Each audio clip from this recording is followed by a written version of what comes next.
സനീഷ് എന്ന മാധ്യമപ്രവർത്തകൻ ടെലിഫോൺ ലൈനിൽ ചേരുന്നുണ്ട്. അവിടെ നിന്നുള്ള വിവരങ്ങൾ തേടുകയാണ്.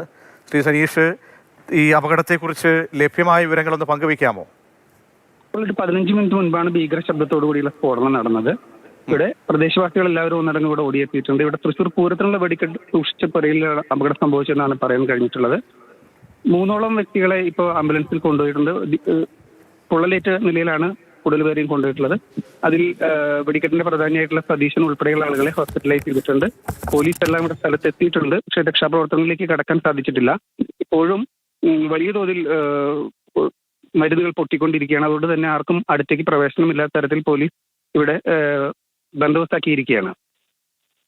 രക്ഷാപ്രവർത്തനം അതിപ്പോ പൂർണ്ണമായിട്ട് നടന്നു കഴിഞ്ഞു. എല്ലാവരെയും ആശുപത്രിയിൽ എത്തിച്ചോ? രക്ഷാപ്രവർത്തനം തുടങ്ങിയിട്ടേ ഉള്ളൂ. ഇല്ല, ഒരിക്കലും ഇല്ല. അതിൻ്റെ ഉള്ളിലെ സ്ഥിതി എന്താണെന്ന് ആർക്കും മനസ്സിലാക്കാൻ കഴിഞ്ഞിട്ടില്ല. 2-3 വ്യക്തികളെ മാത്രമാണ് ഇതിനകം ആംബുലൻസിൽ കൊണ്ടുപോയിട്ടുള്ളത്. ബാക്കിയുള്ള പ്രദേശത്തേക്ക് പോലീസിനോ മറ്റ് രക്ഷാപ്രവർത്തകർക്കോ എത്തിച്ചേരാൻ കഴിയാത്ത സ്ഥിതിയിലാണ് ഇപ്പോൾ ഉള്ളത്. ഇപ്പോഴും ദൂരത്തേക്ക് തെറിച്ചു വീണുകൊണ്ട് പടക്കത്തിന്റെ ഇത് പൊട്ടിക്കൊണ്ടിരിക്കുകയാണ്. പടക്കം പല തരത്തിലുള്ള പടക്കങ്ങൾ പൊട്ടിക്കൊണ്ടിരിക്കുകയാണ്. വളരെ ഭീകരമായ ഒരു അന്തരീക്ഷമാണ് പാടത്ത് മുഴുവൻ. ഇവിടെ ഇപ്പോഴും പൊട്ടിക്കൊണ്ടിരിക്കുന്ന ശബ്ദം നിങ്ങൾക്ക് കേൾക്കാം. വലിയ തോതിലുള്ള ഡൈനുകളും മറ്റുള്ള സാമഗ്രികളും എല്ലാം പൊട്ടിക്കൊണ്ടിരിക്കുകയാണ്. അതുകൊണ്ട് തന്നെ ഫയർഫോഴ്സോ മറ്റോ എത്തിയതിനു ശേഷം, ഇവിടെ തീ അണച്ചതിന് ശേഷം മാത്രമേ ഉള്ളിലേക്ക് പ്രവേശിക്കാനോ കൂടുതൽ പേർക്ക് അപകടം സംഭവിച്ചിട്ടുണ്ടോ എന്ന് അറിയാനും കഴിയുകയുള്ളൂ. ധാരാളം പേര് പടക്കശാലയിൽ ജോലി ചെയ്തിരുന്നതായാണ് അറിയാൻ കഴിഞ്ഞത്. ഇവരിൽ പലരും ആ സമയത്ത് ഈ ശബ്ദം വന്ന സമയത്ത് ഓടി രക്ഷപ്പെട്ടതായിട്ടും അറിവുണ്ട്. പൂർണ്ണമായ വിവരങ്ങൾ ലഭ്യമായിട്ടില്ല. രക്ഷാപ്രവർത്തനത്തിന് പോലീസും മറ്റ് ഫയർഫോഴ്സും ആംബുലൻസും എല്ലാം എത്തിച്ചേർന്നുകൊണ്ടിരിക്കുന്നേ ഉള്ളൂ. വഴിയുടെ ഒരു പ്രധാന പ്രശ്നവുമുണ്ട്.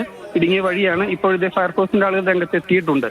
പുതിയ വിഷ്വൽസ് ഇപ്പൊ തന്നെ നമുക്ക് കിട്ടാവുന്നത് ലഭ്യമായത് നമുക്ക് അയക്കാവുന്ന സംവിധാനങ്ങൾ ചെയ്യാം. എന്താ ശരിക്കും സംഭവിച്ചത്? എന്താണ്, എപ്പോഴാണ് ഇത് ഉണ്ടായത്? എത്ര സമയമായിട്ടുണ്ടാകും? അങ്ങനെയുള്ള വിവരങ്ങൾ കൂടി പങ്കുവയ്ക്കാം. 15 മിനിറ്റ് മുൻപാണ് ഭീകരമായ ശബ്ദത്തോടു കൂടി ഒരു ഭൂമി കുലുങ്ങുന്ന പ്രതീതിയിലായിരുന്നു 2 സ്ഫോടനങ്ങൾ ഉണ്ടായത്, ഉഗ്രസ്ഫോടനങ്ങൾ. തുടർന്ന് പ്രദേശവാസികളെല്ലാം എത്തുമ്പോൾ ഈ പടക്കം പൂർണ്ണമായും പൊട്ടിയതാണ്. അത് ഇപ്പോഴും പൊട്ടിക്കൊണ്ടിരിക്കുന്നു. 2 തവണയാണ് വളരെ ഭീകരമായ രീതിയിൽ സ്ഫോടനം നടന്നത്. ഇതൊരു വലിയ ശേഖരം തന്നെ ഉണ്ടാകുന്ന സ്ഥലമായിരിക്കില്ലേ അല്ലേ? തീർച്ചയായും ഇത് തൃശൂർ പൂരത്തിന്റെ സാമ്പിൾ വെടിക്കെട്ടിനോടനുബന്ധിച്ച പൂർണ്ണമായ വെടിക്കെട്ടുണ്ടായിരുന്നു എന്നാണ് മനസ്സിലാക്കാൻ കഴിയുന്നത്.